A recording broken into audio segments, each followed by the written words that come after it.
Welcome students 10th class biology 8 marks important question. So మనకి third chapter ఉంది కదా, ట్రాన్స్పోర్టేషన్లో మనకి ఇంపార్టెంట్ క్వశ్చన్స్ వచ్చేసి సో స్ట్రక్చర్ ఆఫ్ హార్ట్ ఒక్కొక్కసారి అడుగుతారు. తర్వాత మనకి దీంట్లో ఎక్కువగా అడిగే క్వశ్చన్ వచ్చేసి ఇదన్నమాట, ట్రాన్స్పోర్టేషన్ ద సర్క్యులేటరీ సిస్టంలో ఎక్కువగా మనకు అడిగే క్వశ్చన్ వచ్చి కోయాగులేషన్ అడుగుతుంటారు, blood coagulation.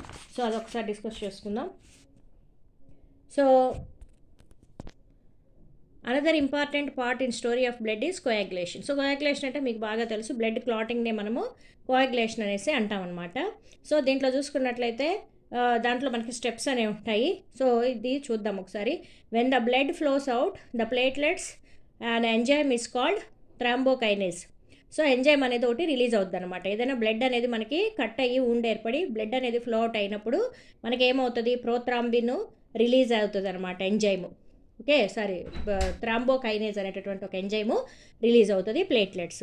Next thrombokinase acts on another substances present in the blood called prothrombin converting into thrombin. So మనకి థ్రాంబోకైనేజ్ అనేటటువంటి ఎంజైమ్ వల్ల మనకి ఏమవుతుంది, ప్రోథ్రాంబిన్ కాస్త థ్రాంబిన్గా మారుతుంది. So thrombin acts on another substances called fibrin that present in the its dissolved state converting into insoluble fibrin. So మనకేమవుతుంది, dissolve స్టేట్లో ఉన్నటువంటి ఒక ఫైబ్రిన్ అనేది ఇన్సాల్బుల్ ఫైబర్గా కన్వర్ట్ అవుతుంది. The blood cells entangle the fibrin fibers forming the clot. So the fibrin fibers are attached to the edges of the wound and pull them together. So this straw yellowish colored fluid portion after formation of the clot is serum. So ఇదనమాట main. So ఇంకా మనకు మెటీరియల్స్లో వాటిల్లో ఇంకా డీప్గా point wise ఇస్తూ ఉంటారు. So మీకు ఇచ్చినటువంటి నోట్స్ వాటిల్లో తీసుకొని కూడా మీరు ఇది కూడా ప్రిపేర్ అవ్వండి, కోయాగులేషన్ ఆఫ్ బ్లడ్. తర్వాత వీటిలో మనకి స్ట్రక్చర్ ఆఫ్ హార్ట్ కూడా నేర్చుకోవాలి.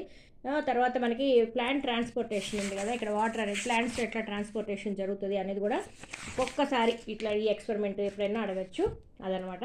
సో దీంట్లో మెయిన్గా ఇంపార్టెంట్ వచ్చేసి బ్లడ్ క్లాటింగ్. ఓకేనా? Thanks for watching, please subscribe.